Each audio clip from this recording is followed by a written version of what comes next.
Boa tarde, Pablo. Muito obrigado a você pela oportunidade que me dá de cumprimentar todos os assinantes da nossa Band News. Nós te agradecemos pela disponibilidade do senhor. Eu acabei de citar aqui nas manchetes de abertura desse jornal que hoje aconteceria um jantar para trazer mais um diálogo dessa chamada terceira via.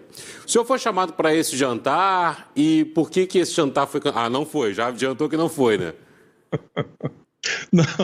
Não foi. A gente precisa entender o que está acontecendo. Entre os políticos há muitos fatos, mas há muito mais teatro, especialmente nessas antecedências. E aí você tem duas coisas acontecendo concretamente. Uma é que existe aí um punhado de candidatos que votaram no Bolsonaro no primeiro turno e que estão aí frustrados, decepcionados e estão tentando se reunir. Eu não sou desse grupo. A imprensa convenciona chamar, e eu não tenho nenhuma censura a isso, é apenas uma coisa rápida, apressada, não é, de chamar isso de terceira via. Eu não pertenço a isso. Eu já em 18, não é, fui contra o lulopetismo e contra o bolsonarismo, tentando mostrar ao povo brasileiro a necessidade de a gente mudar o modelo econômico, que é o mesmo por dois, e o modelo de governança política, que é o mesmo também, que dá centralidade à corrupção e à fisiologia e eterniza e aprofunda a crise brasileira eterna em que nós estamos mergulhados há mais de 10 anos. Entretanto, mais recentemente, uma das frações com quem eu dialogo, que era o DEM, o Instituto Andem, fundiu-se com o PSL. E esse novo partido, chama União Brasil, lançou um pré-candidato que é um amigo meu, Luciano Bivar. E o Luciano Bivar me faz um apelo se eu aceito entrar numa dinâmica de diálogo com as pessoas. Eu acho que dialogar é necessário. Mas a natureza desse diálogo, isso é que eu quero dizer, Pablo, a você e a todos os espectadores, tem que ser o rumo do país. Não pode ser um ajuntamento de Chico Manel, né, que junte alho com bugalho, gato, sapato, cachorro e galinha, porque disso não sai nada. Isso é o conchavão que o Lula está fazendo, é o conchavão do Bolsonaro, e a gente precisa organizar uma coisa para mudar o Brasil. Nesse sentido, eu topo o diálogo, mas a minha condição é que o diálogo estabeleça um rumo novo para o Brasil. Ciro, há mais ou menos 30 dias eu conversei com o vice-presidente do União Brasil, aqui mesmo nesse horário no Band News, e ele me falou do nome do senhor, dizendo que o senhor é bem-vindo, inclusive para possivelmente ser o principal nome de uma chapa. Então, essa ideia de ter todos os nomes aglutinados em torno de um único nome, até aqui, para o senhor, não é uma ideia bem-vinda. Não é que não seja bem-vindo. Eu volto a dizer, a partir do apelo do Luciano Bivar, que é candidato, é pré-candidato pela União Brasil, eu acredito muito nas organizações, eu respeito muito, não é? Ele me faz um apelo se eu aceito sentar para dialogar. E eu disse para ele que sim. E eu aceito dialogar porque o Brasil precisa muito que a gente dialogue. Apenas eu apelo para que esse diálogo não seja um ajuntamento oportunista, sabe? Um grande conchavo, porque isso não é a resposta que o Brasil precisa. O Brasil precisa que a gente estabeleça, primeiro, o que está acontecendo com o país? Por que tanto desemprego? Por que tanta carestia? Por que a inflação voltou? A gente precisa discutir as causas disso. E, em seguida, discutir o que é que nós pretendemos colocar no lugar se nós oferecemos ao povo brasileiro uma alternativa. E o Bivar, então, está disponível para, enfim, ao convite dele, mas eu não pertenço a esse grupo que, inclusive, você perguntou, e eu mesmo antecipei aqui, eu não fui convidado para o jantar. Por quê? Porque eu não sou desse pequeno grupo que reúne, não é, tirante a senadora Simone Tebet, que não é propriamente uma pessoa que votou no Bolsonaro, ou pelo menos não fez campanha, os outros todos estavam em campanha para o Bolsonaro. E eu estou noutra completamente diferente desde sempre. Ciro, analisando as duas últimas pesquisas mais recentes, mostram que o senhor está ali entre 9% e 10%, dependendo da margem de erro, na terceira colocação, mais consolidado nessa terceira colocação. Com a saída de Sérgio Moro, então, o senhor se tornou mais consolidado ainda nessa terceira colocação. O senhor acredita que o eleitor do Moro tem pensado em votar no senhor ou ele tem migrado para outros nomes como o do atual presidente ou se distribuindo entre nomes que estão abaixo na pesquisa? Pablo, para quem tem a experiência que eu tenho e a humildade diante dos fatos, é preciso entender que pesquisa é um retrato e a vida é um filme. Sendo que a vida política eleitoral brasileira é um filme, sabe, de suspense, porque você veja que essa época, no ano passado, você tinha o Luciano Huck, você tinha o Sérgio Moro, você tinha o Mandetta, você tinha uma série de alternativas que foram ficando no caminho pela dinâmica real do processo.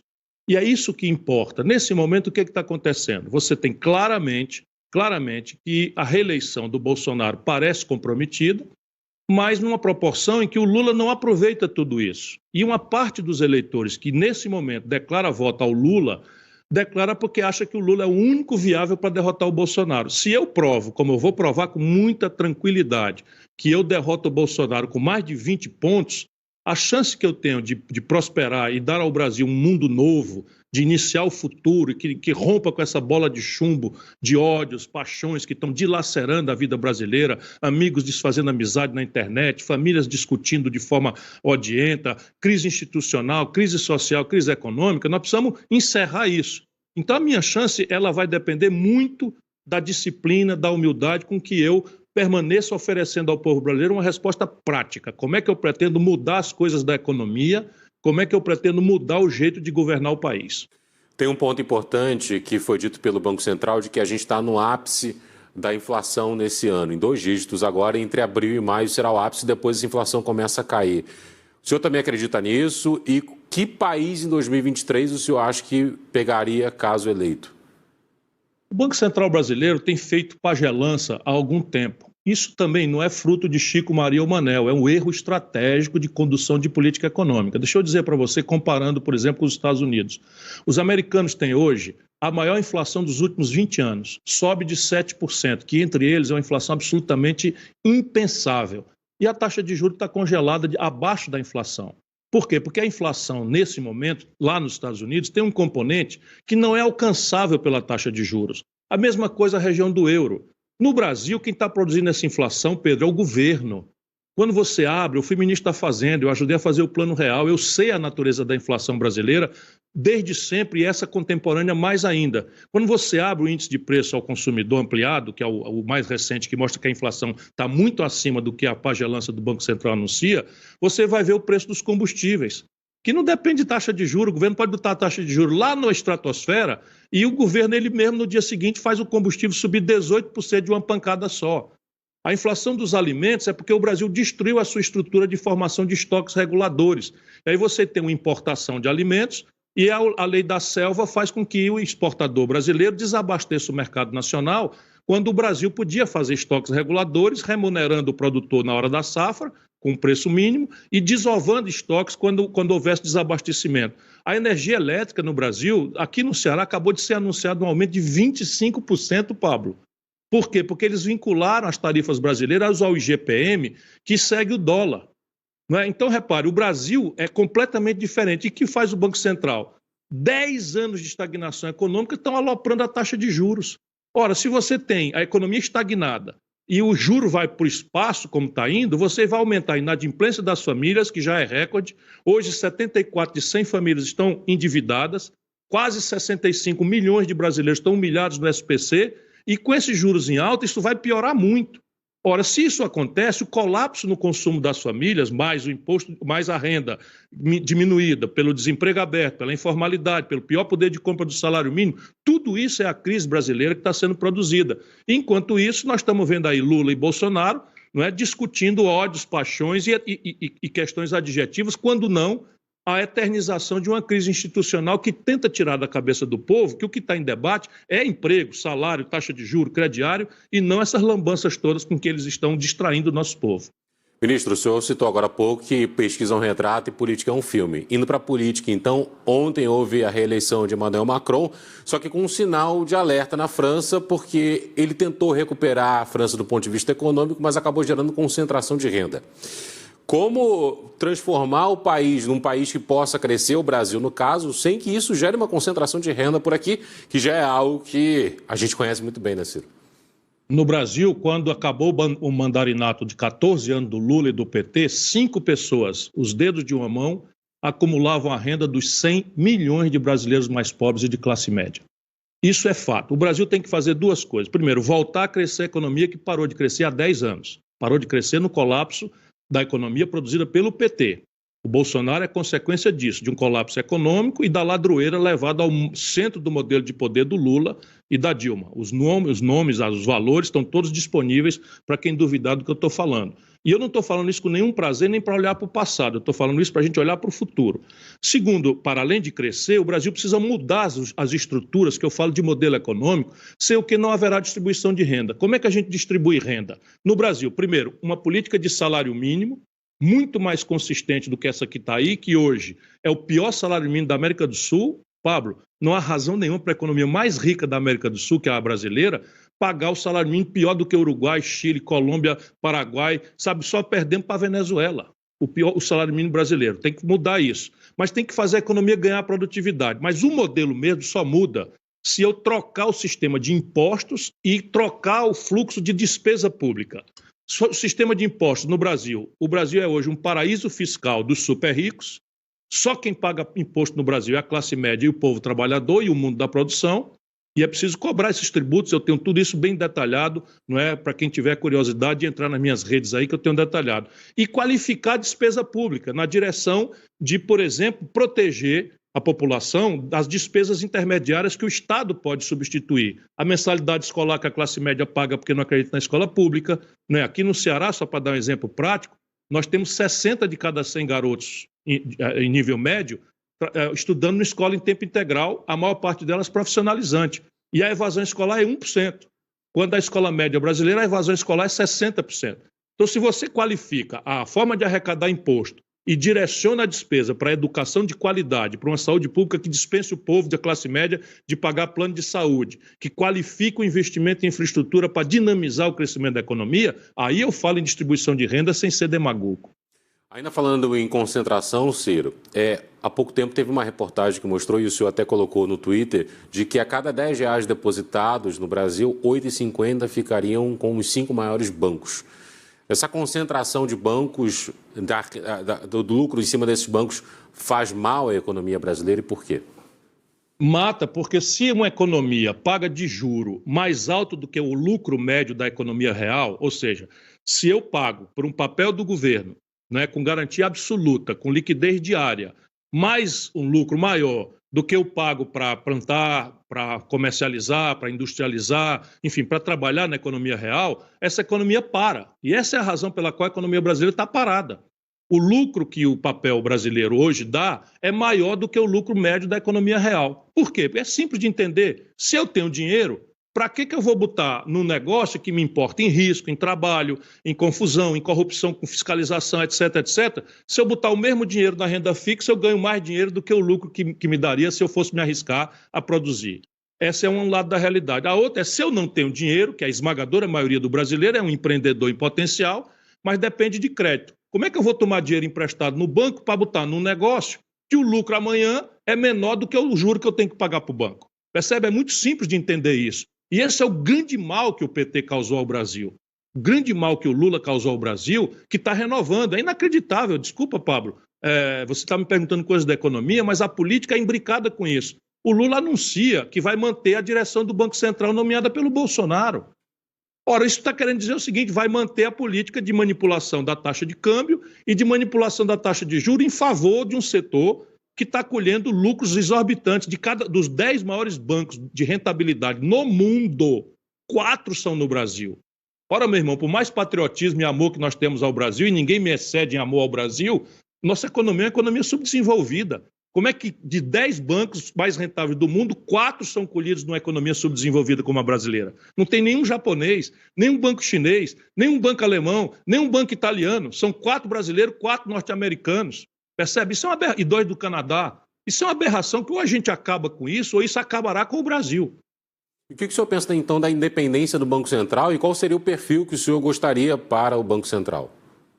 O Banco Central tem que ter autonomia operacional. Você não pode estabelecer num país em que a democracia permite você eleger o presidente da República, que, por sua vez, tem a livre nomeação de um ministro do Supremo Tribunal Federal, e entregar para os bancos o controle da política de juros, da política de câmbio, dos preços, da inflação, que é o Banco Central. Isso não existe em nenhum lugar do mundo. Você pode até estabelecer uma autonomia operacional, ou seja, o presidente da República, eleito pelo povo, constitui uma diretoria e dá a ela um mandato, que é como eu vou fazer, para que ela persiga um objetivo contraditório, que é a menor inflação, para proteger a moeda, ao menor desemprego do mundo, ou da economia. Isso é muito contraditório, mas é assim que, por exemplo, o Banco Central americano, que chama Fed, Federal Reserve, nos Estados Unidos, é mandatado. Só neste país, no Brasil, é que você exige agora que... Veja, qual foi a autonomia que nós votamos? Quando foi votado isso? Que dia o nosso povo foi consultado? Esse Lira. No auge da pandemia, esse Lira do Centrão, esse Lira da corrupção, da ladroeira, você acabou de noticiar que foram suspensos aí a venda de superfaturada de kits de robótica pelo Tribunal de Contas. Esse Lira, na surdina, no auge da pandemia, estabelece vendendo vendendo para os banqueiros, não é? Uma autonomia absolutamente criminosa, ou seja, eu eleito, imagina uma coisa dessa. Se o povo brasileiro me dá o privilégio e a honra de servir essa grande nação como seu presidente, eu tomo posse e não posso mudar a política econômica, porque o Banco Central, que comanda a política econômica, eu teria que manter a direção nomeada pelo Bolsonaro. Nem a pau, Juvenal, que isso fique muito claro. Quem quiser fazer isso, vota no Lula, que é a lambança. O Lula está empulhando todo mundo como se mudar Chico por Maria resolvesse o problema e não a estrutura e o modelo de economia política. Ministro, há no próprio Congresso a discussão sobre a reforma tributária que não anda. Caso eleito, o senhor manteria esse mesmo texto e as mesmas conversas ou mudaria completamente, já que a reforma tributária é algo que está andando já há tantos e tantos meses? Pablo, nesse país você não conhece um papel, um texto, um artigo, um jornalista e um político que, perguntado, não diga que é a favor da reforma tributária. Confere? Você já viu alguém dizer, não, deixa o sistema como está muito bom. Isso não existe. Portanto, é mentira este consenso. Porque se fosse verdade, já tinha passado.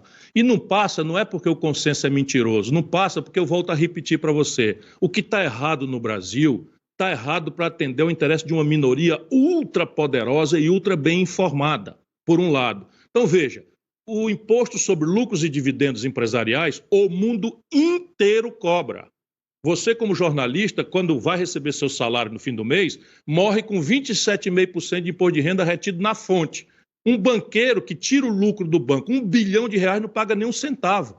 Eu não estou inventando isso, é o mundo inteiro que cobra, e eu fui ministro da Fazenda do Itamar e cobrei. O Lula e o Fernando Henrique revogaram isso para atender a quem? Aos poderosos barões ricos do sistema financeiro brasileiro.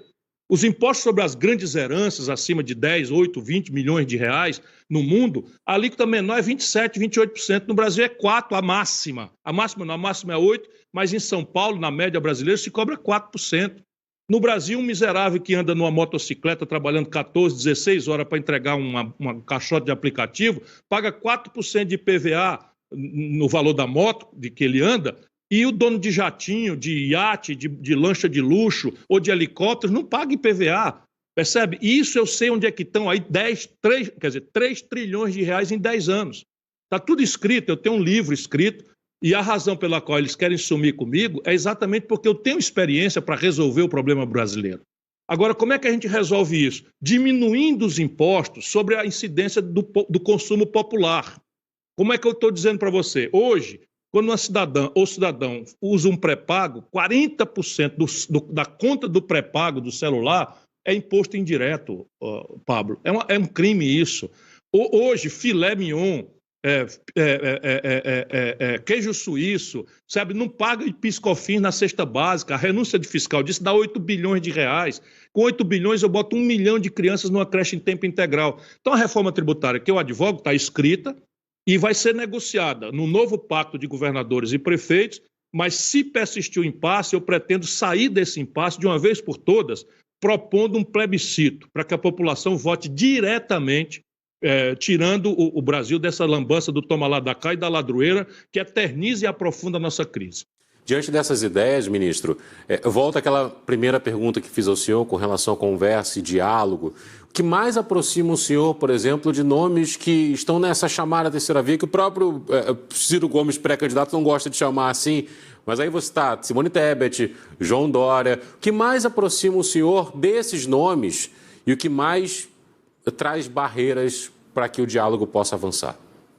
As duas questões têm a mesma resposta. Não é que eu não goste. Quando você fala terceira via, você está supondo que existem duas vias, e aí isso é sob o ponto de vista programático. Mas deixa eu dizer, por mais chocante que seja, e eu sei que como pessoas são muito diferentes, mas o modelo econômico que o Lula representa foi criado pelo Fernando Henrique e é o mesmo do Bolsonaro.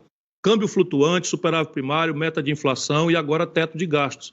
É o mesmo modelo. O modelo de governança política, meu irmão, deixa eu recuperar aqui para o povo brasileiro, desde a redemocratização muda tudo para não mudar nada. Sabe, quando o Collor se elegeu e governou com essa gente, foi cassado. Quando o Fernando Henrique se elegeu e governou com essa gente, o PSDB nunca mais ganhou uma eleição nacional e saiu pela porta dos fundos o Fernando Henrique. Quando o Lula ganhou as eleições e governou com essa gente, foi parar na cadeia. Sabe, quando a Dilma governou com essa gente, foi parar na cassação. Quando o Michel Temer governou com essa gente, foi parar na cadeia. Percebe? E agora está o Bolsonaro desmoralizado, filiado ao partido do Valdemar Costa Neto, que é o cara a quem o Lula deu o DENIT para roubar e detonou a crise do mensalão. Ou a gente percebe isso, percebe? Então, não é possível mais continuar desse jeito. Agora, quais são as minhas afinidades e desafinidades com essas pessoas? Primeiro, pessoalmente, nada contra ninguém. Segundo, o programa. Porque, repare, vamos fazer uma ficha, você é um jornalista importante, a Band News tem prestado, como sempre, um grande serviço à democracia brasileira. Vamos fazer um questionário. Você é a favor ou contra a privatização da Petrobras? Pergunta para eles e pergunta para mim. Eu sou contra, a maioria deles é a favor. Você é contra ou a favor dessa política de preço que indexou ao dólar e ao preço de oportunidade de importação os preços dos combustíveis no Brasil para privilegiar o acionista minoritário? A maioria deles é a favor, eu sou contra. Percebe? O Lula é a favor agora, mente para todo mundo, mas que é a favor de manter a reforma trabalhista. Eu já, desde o dia que ela saiu, eu anunciei que ela ia colaborar para a informalização selvagem da economia brasileira e, portanto, para a destruição da Previdência. Não deu outra. Por quê? Porque 70 de cada 100 trabalhadores brasileiros, Pablo, ou estão abertamente desempregados ou empurrados para a informalidade selvagem, ou seja, sem financiar a Previdência. E nós estamos produzindo 60 milhões de idosos daqui 20, 30 anos, 15 anos, que não terão cuidado nenhum. Ou a gente cuida disso agora, ou na data esse problema não tem solução. Essa é a minha diferença. Eu tenho dado a cara para bater, e isso faz com que eu seja um cara, vamos dizer assim, odiado, não odiado, mas pelo menos muito, muito criticado duramente, não é, por esses setores do baronato brasileiro que ganham muito enquanto todo mundo está perdendo. E essa é a diferença minha para eles. Ministro, eu conversei aqui há uns 2 meses com o presidente do PDT, Carlos Lupe, e ele falava da importância de ter pré-candidatos e depois candidatos em estados. São Paulo anunciou como pré-candidato pelo PDT o ex-ministro Aldo Rebelo. O nome que pode também trazer um diálogo com outra ala do PDT, mais à esquerda do partido. No entanto, o presidente do PSOL chamou Aldo Rebelo, pelas redes sociais, de fascista de esquerda. Como é que o senhor avalia esse tipo de, até nível na política e até mais de diálogo com relação à esquerda em São Paulo? Essa turminha aí da burocracia do PSOL, não tendo como explicar o inexplicável, resolve fazer isso. Outro dia eu soube dele agredindo um garoto do próprio PSOL. Por que ele não sabe o que fazer? Porque eles chamavam o Alckmin durante esses anos todos de ladrão. Eu ia para o debate em 2018, eu sempre tive respeito pelo Alckmin, embora seja adversário. Ninguém vai encontrar em 20 anos de antagonismo, sabe, nenhum insulto. Mas ele, o Boulos começava o debate, Alckmin, cadê o dinheiro da merenda? Isso é coisa muito grave, e de repente agora estão apoiando o Alckmin. Percebe? Aí falam em socialismo e liberdade e estão apoiando a manutenção da diretoria do Banco Central pelo Lula. Ou seja, viraram um puxadinho do lulopetismo corrupto e sem projeto, em nome de ambições pessoais que o Lula sabe manipular com muita habilidade. Agora veja, em São Paulo nós temos o Elvis César, pré-candidato a governador, temos uma conversa muito franca e aberta com o PSD do presidente Gilberto Kassab, com quem eu estive recentemente, que lançou também um candidato, é o ex-prefeito de São José dos Campos. E o Aldo Rebelo é o mais preparado quadro hoje, que eu diria para você, da vida brasileira. O homem foi 3 vezes ministro, foi presidente da Câmara, tem um acúmulo de história, de conhecimento, relacionamento com a estrutura militar brasileira. Enfim, está pronto para participar de um debate que esse Juliano precisa, sabe, aprender a sair de coeiro, de fraldinha, desse lulopetismo corrompido, do qual ele virou um satélite pusilânime. É lamentável isso, porque o PSOL nasceu da negação das contradições morais e econômicas do PT. E agora, no auge da podridão do Lula e do PT, e do cansaço e do conchavo absolutamente constrangedor do Lula com Gedel, com Renan Calheiros, com Onísio Oliveira, fica agora o PSOL querendo... PSOL não, a burocracia do PSOL, que a militância do PSOL é outra coisa, eu tenho por ela muito carinho e muito respeito. Eu conversei aqui no Band News TV com o Ciro Gomes, pré-candidato pelo PDT à presidência da República. Ciro, muito obrigado pelo tempo do senhor e até uma próxima, viu? Até uma próxima, Pablo. Obrigado a você. Obrigado. 4h28, vamos para o intervalo. Daqui a pouco eu vou conversar com Cláudio Humberto para falar mais sobre política e também a gente vai falar do Twitter com a nossa editora de assuntos internacionais, Bárbara Fava, mais tarde aqui na programação. Até já.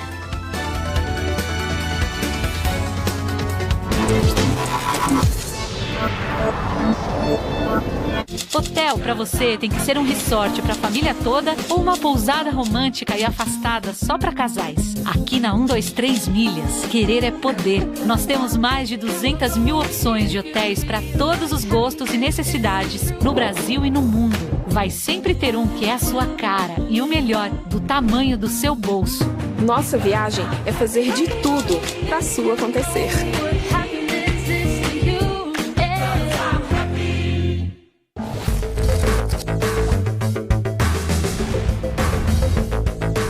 Nos últimos anos, o mundo vem mudando cada vez com mais rapidez. São as mudanças climáticas, mas são também os riscos decorrentes da utilização da internet, das redes sociais e dos sistemas de computação. Isto custa bilhões e bilhões de dólares por ano em perdas de todos os tipos, começando por ataques de hackers, continuando por problemas internos e acabando em problemas de